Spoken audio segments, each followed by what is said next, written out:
Hello, you wonderful Life Path 5 person. Welcome to your 2025 life sector overview. So, in this part, we're going to look at all of the different areas of your life and how your life path number is interacting with the universal year energies. Now, with that said, I do want to say give yourself time and space and grace over the course of this year. And before we start, I would like to bless the session and the cards when I get to them.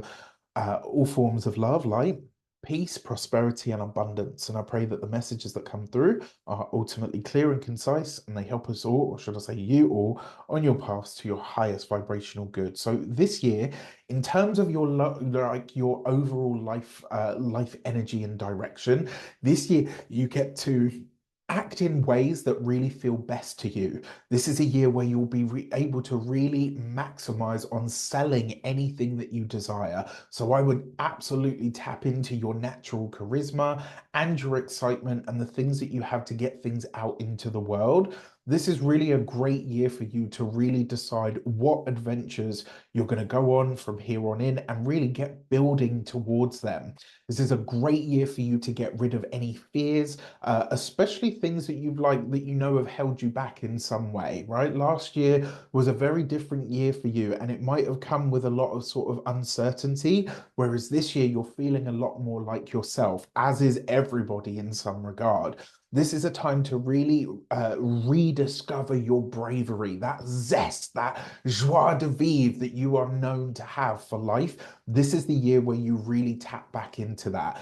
It's a really good time to jump back into any and all hobbies or ventures that really make your heart race.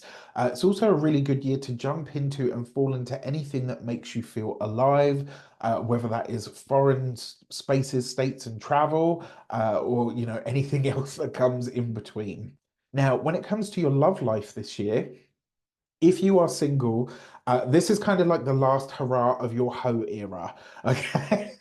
Sow your wild oats, my dear Life Path 5, right? If you are like you guys need any permission anyway. Right, this is a great year though. Date up a storm, have fun, really get to know what you like in and out of the dating arena, and especially in the bedroom, right? This is a time for you to really get serious about what you want, what you need by discovering what isn't any of that. If you're single, date, schmooze, booze, have a blast, right? Figuring out your new self. Try new things, expand your sexual and dating repertoire, date different people. Like if you've got a type, break out of that. Break the mold, right? Date somebody completely different to what you've always dated before, right? If you have a specifical, like, no, they have to look like this. Like everyone always says, like, oh, I have to be attracted to somebody to date them.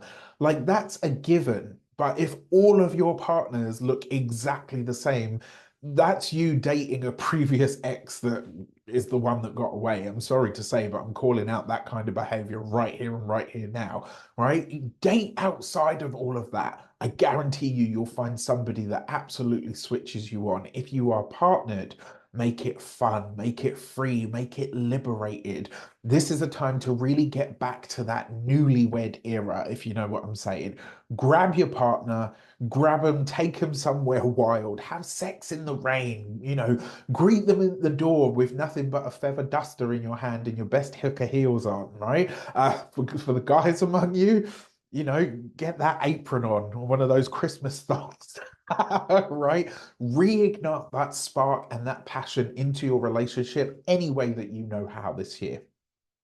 When it comes to your finances, this year you actually have to really maximize on plans and execute sales in a massive way, right? So you need to really go for it. Whether this is that you sell what you make, whether this is that you design something or a product or whatever, and you put that out, whether this is that you sell your skills. And, a lot of you might think, well, Raf, I don't have a business, I don't sell anything. Well, maybe you sell yourself, maybe you sell your skills, maybe you sell yourself to your boss and say, listen, I've got all of these other added skills that are not being utilized. I want a pay rise. This is a year where finances can absolutely spike, but you will have to be an active participant in making that happen. If you're expecting to kind of just sit back and have abundance flow in right at you, you're going to be sorely disappointed this year, right? You actually have to work this energy. You'll actually have to be doing something for that money to find its way to you. Whether you're employed, whether you run a business, this is really a year where you get serious about what you offer, what you bring to the table, and then monetizing the shit out of it. All right. Now, when it comes to your work and career, this year, brush up on all of your technical skills, improve your ability to utilize and lean into technology. Anything that requires like a level of technique, a level of prowess, or new types of knowledge is absolutely going to be your forte. Speaking of new knowledge, gain new information. If you can study something, if you can find the patience this year to sit your butt still and learn something, right?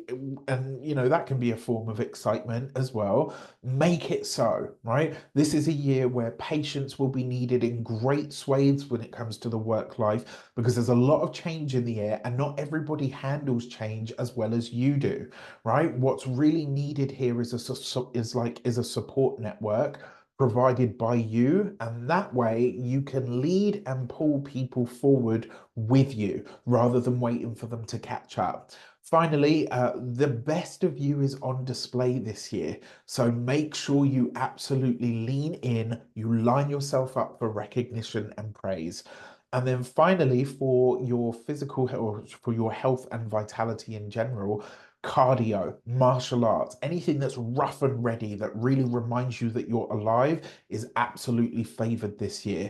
What is it that makes you feel that much more present in your body, having the best experience? This is a really great year to try things that are new, exciting, somewhat avant-garde, right? If you can, if you've got anywhere close enough to do this, go to a Pilates class. And I don't mean like, those weird exercises they make you do on the floor. I'm talking about the reformer Pilates, right? Go to one of those classes. I promise you'll get so much out of it. You might want to try a paleo diet. You might want to get acupuncture this year. You might decide to go for oxygen therapy or some other new weird and wonderful contraption that is health-based. The lighter you are, the better you will feel this year. And I mean that both internally, in here, spiritually as well, and externally. You might want to go to therapy so that your mind and your spirit feel light, and you might want to drop some weight for that parachute jump. You might even decide that you want to do some kind of mountain hike or climb. All very good things to do. Whatever it is, as long as it's new, novel, or different, or really highly engaging, you'll be heading in the right direction. Experiment with your diet this year as well. A lot. All right. With that said, stay tuned as we get into your 12-month breakdown. Hello, you beautiful Life Path 5 person. Welcome to your 12-month tarot breakdown for the year ahead. So let's get straight into it. Before we start, as always, I would like to bless my decks of cards with all forms of love, light, peace, prosperity, and abundance. And I pray that the messages that come through are ultimately clear and concise, and they help you on your path to your highest vibrational good. So you're going to get one destiny card, one direction card per month of the year. Remember to check in with these. I love that you guys do. You check in, every month, every 2 months, every 3 months, every 6 months, however it speaks to you. And remember, your first card out, it kind of typifies the year that you're going to have. So it's kind of like a universal sort of heads up in some way, shape, or form. With that said, yours is the Fool card.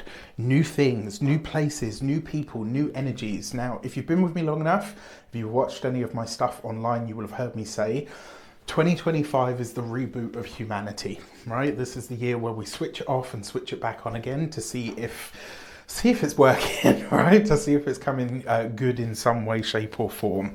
Now, the thing with the thing with the Fool card is, this is where we actually are being invited to reboot our lives, but more importantly, the 5, or should I say the Fool energy, resonates to the same energy as the 5, because this is really about going in a completely different or a completely new direction.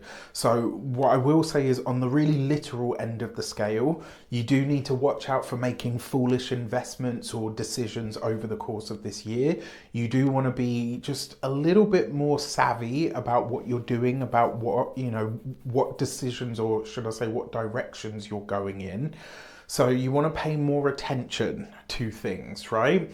What this also says is that over the course of this year, you're going to experience new everything, right? And this, for your life path number, this is like the perfect card to have as the overarching energy, because it's taking you in new and different directions that are exciting and bold and amazing and fresh. You just have to watch out for those moments where you're being foolish, because that's not encouraged this year.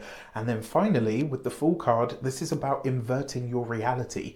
Whatever has been true for you up until this moment is not going to be true for you any longer. And so this whole year, I will say, has the potential to get you to see things, people, places, energies, situations, relationships, friendship groups, etc. You're going to be seeing things very, very differently. All right. So I'm just going to say, if you think it's going to be business as usual from here on in, you're going to be sorely mistaken. All right, so buckle up. I mean, you're a life path 5. This tends to be what you do and what you like anyway. I will say that it looks like that some of the avenues that you thought were going to be a part of this year probably won't. So just something to consider. Now, your clarifying energy for this is the 9 of Cups. That's lovely, right? The 9 of Cups is a blessing energy. It's a wish fulfilled kind of energy. And the fact that you've got this with the Fool card, for some of you, this could mean children, if that's been a wish or a desire for you. For others, this could be conception. For others, this could literally be something that you have wished and hoped and prayed for, literally just shows up for you. And I will say, this is the message for you for January. If you have to chase it, it's not for you, all right? If you're having, whatever it is that you're going after, all the rest of it, like if it doesn't just show up for you, it's not for you. If you have to chase it, it's not for you. Anything that requires too much of your input and or effort is not for you. And that's not to say that you shouldn't try for things and all the rest of it. It's to say, if you're having to expend so much energy to make something happen, that's the universe's way of saying to you, this is not the avenue for you.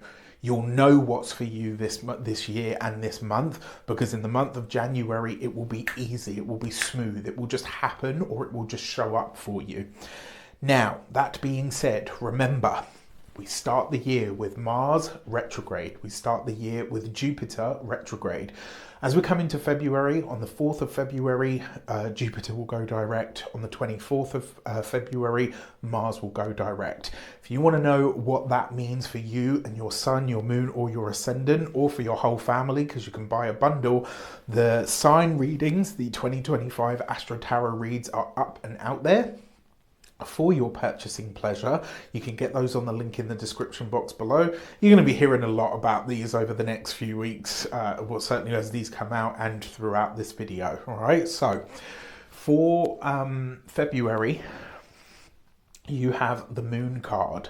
So in true retrograde fashion, you are revisiting the past in some way, shape or form with that Moon card. I will say, watch out for your knee-jerk reactions in February as well. A lot of what comes up for you at this time might feel very instinctual. You might feel like, I just had to react in this way, is the way that you might be feeling. And that may not actually be the case. You might find that you react to something because of an echo from the past, as opposed to what's happening right now. So really and truthfully, February is going to show you what triggers are still left within you. To clarify on this, you've got the Knight of Swords. That's an old argument that just will not go away. All right, so if you've got someone like that in your life that you've been feuding with, beefing with, that you've had a problem with, and it just comes up over and over and over, This is potentially going to be a challenging month because it's like your reaction to something is going to be quite visceral. And at the same time, you've got this person or this situation coming back into your life that just isn't done yet. Or it represents a person who just won't let sleeping dogs lie. I don't know if you've ever heard that saying. Now, as we come into March, packed astrological month. There is a lot going on here. On the 14th of the month, we've got the full moon lunar eclipse in the sign of Virgo. On the 29th of the month, we've got the last new moon solar eclipse in the sign of Aries. On the 2nd of the month, Venus is going to go retrograde. This is why I said to you, with this Mars and Jupiter energy, it's just a brief relief, right? It's a week, literally like 1 week, because on the 2nd, Venus goes retrograde. She's going to retrograde out of Aries and back into Pisces. That's not such a bad one because Pisces is the sign of her exaltation, so that's quite nice. But then Mercury, like a week later, goes retrograde in the sign of Aries, comes back into the sign of Pisces. As if all of that wasn't enough, Neptune is going to move into the sign of Aries. This is a big deal. It's a once in a lifetime transit.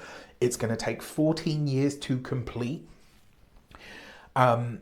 We've never seen this in our lifetimes. We won't see it again in our lifetime.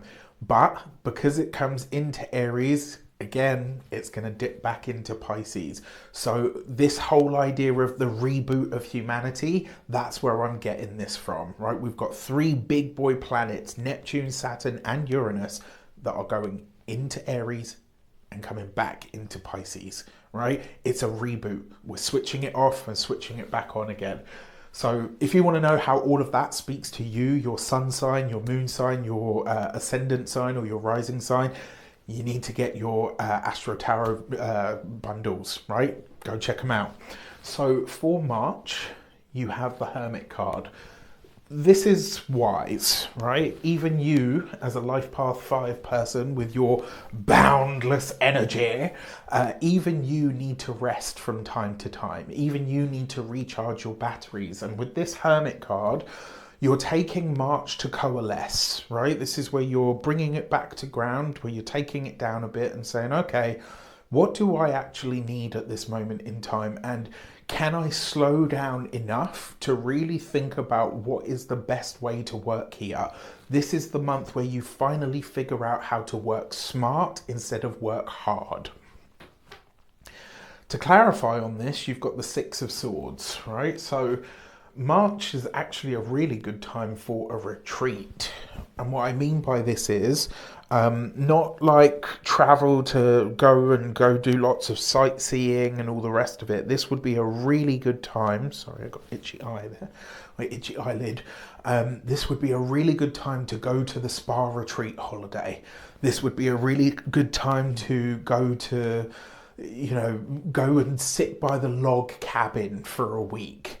Right, to step out of the maddening crowd and just really get back to nature, the quiet, the calm, the relaxation, all of that kind of stuff. The 6 of Swords is about moving towards better and easier times. And with the Hermit card, this is about you using wisdom to do so. So this is really a time to go within. And also, remember, when the Hermit shows up, the High Priestess has a message for you. Your intuitive faculty has a message, is trying to get something across to you. So as we come into April, Mercury and Venus finally turn direct. It's not until we get to the 15th of the month that we'll be able to breathe that collective sigh of relief and then go, at this point, everything is direct, right? And this is where we can start finally really moving forward and using the energy to our advantage. For this, you've got the Death card. Endings, completions, culminations are coming through at this point, and this is where something is coming to an end, something is coming to a close. You've got this with the Hermit card. So the Hermit card tends to represent our elders. So March could be a time where you're actually going to visit an elder. So maybe you're going to visit a family member, maybe you're going to visit a parent, a great aunt or uncle, a grandparent if you still have them. But April, It's the death card with the hermit, right? The hermit tends to represent our elders, and this is usually people that are much older than us, right? People that are old enough to be our parents, people that are old enough to be our grandparents, etc. I mean, you might not have either of those. Maybe you have a friend who's much older than you that you absolutely love and, you know, have a really strong bond with. Maybe this person is passing away. I really hope I'm wrong on this front. I've been doing this long enough now to know, what I see in my cards, and I gotta say, April may very well claim somebody, someone that you really love that is older than you may be called home at this time. And if that is the case, I'm really sorry to say so. So as we come into May, Saturn is going to move into the sign of Aries as well. Now, Neptune's a 14-year transit, Saturn's a 3-year transit, but when planets come back into Aries, they are truly reborn in some way, because Aries is the birth point of the zodiac. So this is a pretty big deal. But again, it's only dipping into Aries, it will come back. So we're switching it off and switching it back on. So for May, you have the Magician card, right? This is you commanding your energy, commanding your space, getting really clear on your ideas. This is a great time for sales and any form of commercial activity. It's a really good time for you to get your message out to the world. To clarify on this, you've got the Five of Wands. So one thing that I will say to you here, this is competition, right? You've got competition in the month of May, and there's you, what's the word that I'm looking for? Not only do you have competition, but you're going to have to make sure that your voice, your talents, your skills are visible. You're going to have to push yourself ahead or forward in some way. This is you really needing to do what you have to do in order to stand out, because the Five of Wands is a lot of voices talking at once. And so whatever you're trying to put out into the world, wherever it is that you're trying to be noticed, you are going to have to bring your A+ game, not just your A game. You're going to have to bring your A+ game. You will have to be the slickest one in the room. You'll have to be the one that has your shit together more than anybody else. It can't be this, and I mean this with no disrespect. I love my life path fives. I know quite a few of them. We get on well, right? They're very Uranian characters. I'm an Aquarius, so we tend to get on well. One of the challenges of the 5 life path is to stick with something long enough to see the results from it. That's not something that you guys are very sort of known for, I'm sorry to say, but it's true. Are there exceptions to that rule? Yes, absolutely. They're probably Capricorns. That being said, whatever you're putting out, it's got to be slick. It's got to be polished. It's got to be smooth. You have to be the epitome of tried, tested, and true. All right, the 3 T's. It can't just be something that's thrown together because people will see through it straight away. And then you've damaged your reputation for what? All right, you'll have to really bring your A+ game in May. Yes, good things can come out of it. It's a great time for commercial sales and all the rest of it, or even selling yourself, interviews, etc. But you got to bring it. And this can't just be about the chat. It's not just like, oh, I'll be able to wing it by just speeching it. You will have to deliver the goods.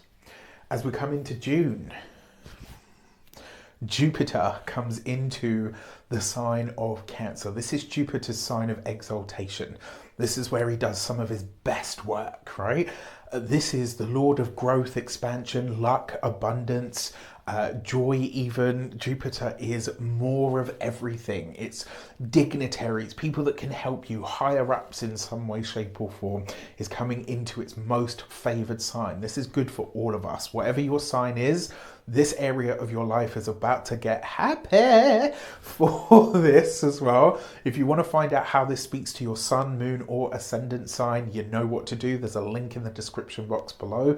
Get your yearly Astro-Tarot and have a look, see how it speaks to you. So for June, you have the Hanged Man. Take your time. You've got all the time that you need, right? This is a month to really reassess, reevaluate Where am I? What have I achieved up until now? You're at the halfway point through the year, so it kind of makes sense. This is a moment to step back, right? Reassess, reevaluate. Where am I? How far away from what I want am I? You know, how much have I achieved up until now? What's realistic for me to get sort of sorted for the rest of the year? Now, you've got this with the High Priestess. June is an ideal time to do something to develop your spiritual or your psychic awareness, right? High Priestess is the intuitive, the Hanged Man is the inward and the spiritual. This could be a time of really deep reflection. This could also be a time where you're really going through something that is soul revealing to you. This actually could be an ayahuasca trip or a journey. It could be a mushroom trip or a journey, or the hermit's walk as I like to call it. This could be you maybe spending time at a sacred or spiritual site, maybe doing some kind of retreat. Again, I mean, I really like March for a retreat, to be honest with you, but that could be wrapped up with, you know, a loved one whose health isn't great. I will say for June as well, when it comes to June, some of the messages that you're getting on that intuitive level might not be as clear as you would like them. So do what you can about verifying those messages. Good time to see a psychic, actually. June is a good time for you to see an intuitive, someone that you know is trusted, tried and true. For July, we've got the second Mercury retrograde of the year. It stays in the sign of Leo. And then we've got Uranus moving into the sign of Gemini. Again, it's only going to dip in, comes back out and back into Taurus, and then in 2026 it goes in full time. This is a big deal. It's a once, maybe twice. You know, if this is happening for you and you were born with this, you'll be about 84 plus at this moment in time. So it's like usually a once in a lifetime transit. This is a pretty big deal, all right? For this, you have the Tower card. So likely to be a bit of a disruptive month. No getting around it, right? You are, in my opinion, the energy of Uranus is, the energy of the number 5 is ruled by both Uranus and Mercury. It's a double rulership in my personal understanding. You won't find that in any books. I've just found a lot of the books out there that don't really speak to my understanding of the planets. So take that or leave it. It's up to you. I don't really need you to validate it for me. So you've got the Six of Wands as your clarifier for July, right? This is a victory and a success. It's also a celebration. The Tower card is completely disruptive energy. And when you couple it with the Six of Wands, this is maybe something that you've been fighting or battling against for some time that just suddenly ends in your favour. I'll give you an example. Maybe you have a court case pending. Maybe it's about an estate. If somebody, you know, if there's an inheritance battle or whatever.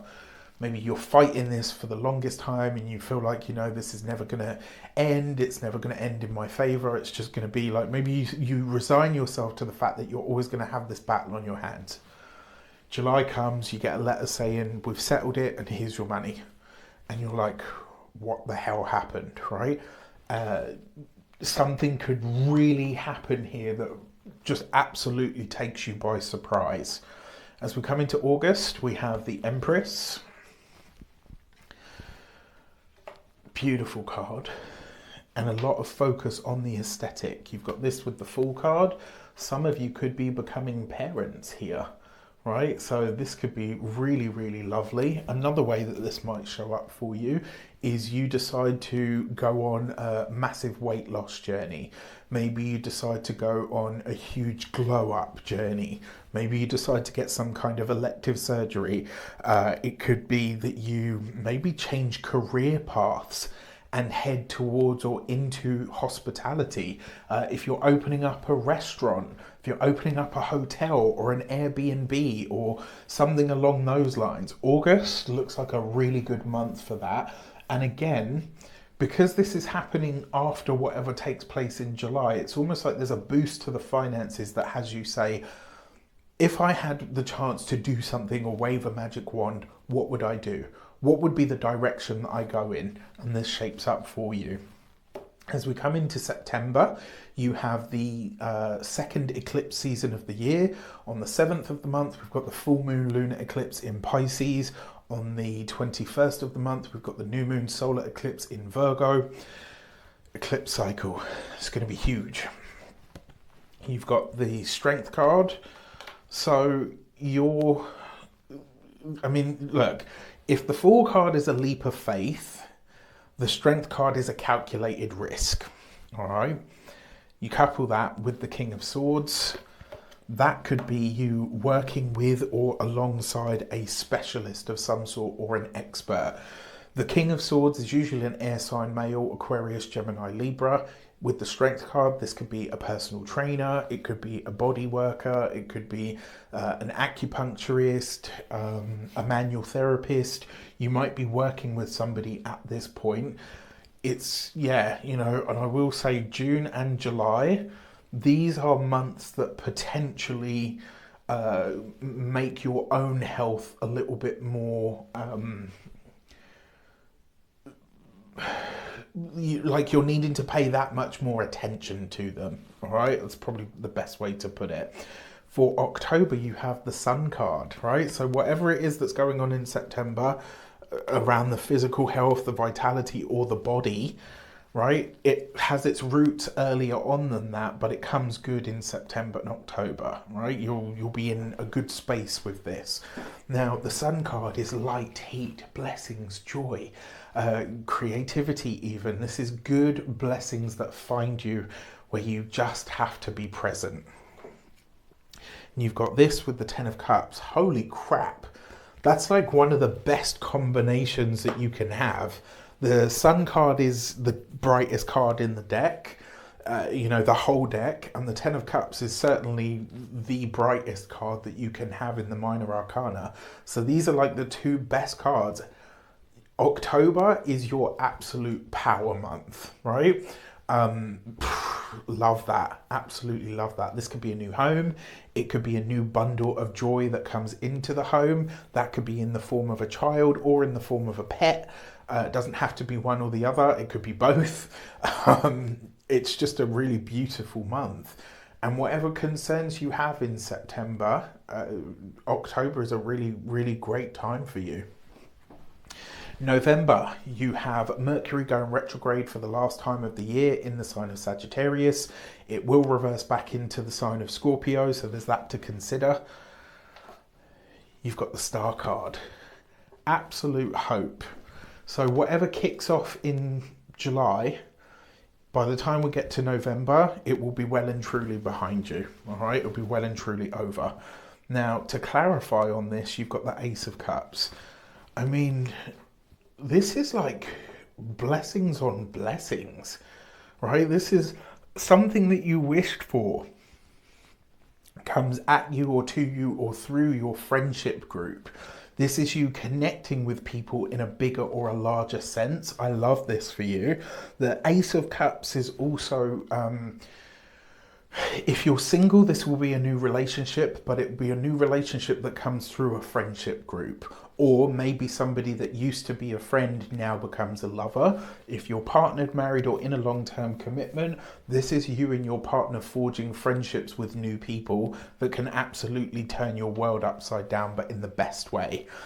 Finally, you end the year with the Chariot card, so you're traveling at this time, which makes sense. It's the holidays, right? And to clarify on that, you've got the Four of Pentacles. But the travel that you're doing in December is about moving into your forever home. So if you are planning to purchase a home this year, I would say August and September are probably the times where you're doing all the paperwork and, closing the deals, etc. October and November is where you're actually moving in. And then December is where you're like finally settled, right? Sitting on the mountain, enjoying your peak experience. It looks like a really wonderful year, to be fair, with a lot of great stuff. So your challenge months and power months, your challenge month, February, March and April, I think will be challenge months. June is a challenge month. I think July is probably a bit more upheaval than you might like. Power months. I love January. Absolutely love January. I really like August. I think that's beautiful. And then your last quarter of the year, October through December, is fantastic. So I'm going to give these a shuffle, and you get one human design oracle deck. And this is to kind of give you an overarching or nudge in the right direction. All right. So for this, you have the Gate 49 and Revolution. So you have the full card to open the year out, where I said to you, right, you're going in a whole new direction. Where you think life is going and where it ends up are going to be two very different destinations, I can assure you. This card in human design relates to the Gate 49, which is called the Sleeping Phoenix. Your life is being not only rebirthed or rebooted in some way, but regenerated. And, you know, in order for us to go through a regeneration, we've also got to go through a little bit of, a little bit of degeneration. That, I think, really takes place here and here. All in all, a pretty awesome and probably quite monumental year. I wish you an abundance of all of that good stuff. Check in month by month, every 2 months, every 3 months, every 6 months, however it speaks to you. Make sure you get your Astro-Tarot bundle, and I will see you soon. Take care.